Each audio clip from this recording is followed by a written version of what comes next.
दोस्तों दीपावली खत्म, अब क्या।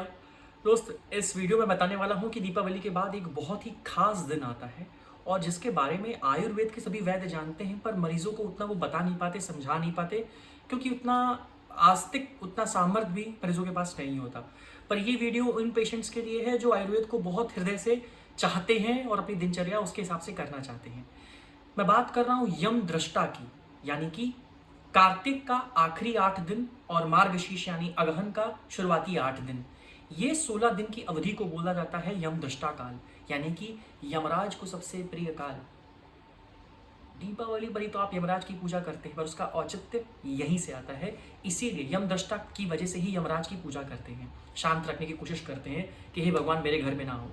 होता क्या है, ये बहुत ही ट्रांजिशनल फेज होता है और पित्त का प्रकोप काल होता है, यानी कि आपके बॉडी में जहाँ जहाँ पित्त है, स्पेसिफिकली साधक पित्त, वो प्रभावित होता है। साधक पित्त हृदय से बोला गया है, मन का स्थान बोला गया है। ये सब जानकारी एक तरफ, आप सिर्फ इतना समझ लीजिए कि अगर आप अपनी स्पिरिचुअल जर्नी में हैं तो ये 16 दिन आपके लिए बेहद इंपॉर्टेंट है। इतना इंपॉर्टेंट है कि हमारे महादेव, हमारे विष्णु, भगवान विष्णु, वो जगते हैं इस दिन। इतनी पावरफुल एनर्जी चल रही होती है इस दौरान। इसमें कहा गया है कि जितना हल्का भोजन करोगे उतना लंबा जियोगे। इस दौरान हल्के से हल्का भोजन करना चाहिए, स्वल्प भोजन करना चाहिए, यानी कि थोड़ा सा मूंग खा लिया, थोड़ा सा चावल खा लिया, हल्का सा मीठा खा लिया। आकंठ भोजन नहीं करना चाहिए। पुराना खाना जब पच जाए तो ही दूसरा भोजन करना चाहिए, खास तौर से इन 16 दिन जब आपकी ट्रांजिस्टर एनर्जी हो रही होती है, एक ऋतु से दूसरी ऋतु ट्रांसफॉर्म हो रही होती है।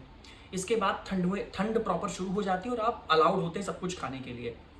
इसीलिए अगर आप लंबा जीवन चाहते हैं तो कुछ गलतियां मत कीजिए आयुर्वेद की दृष्टि से, उसमें से ये सबसे इंपॉर्टेंट है। ये 16 दिन ध्यान दीजिएगा। सही आयुर्वेद चुनिए अपने लिए, अपनों के लिए। आयुर्वेद सबसे पहले।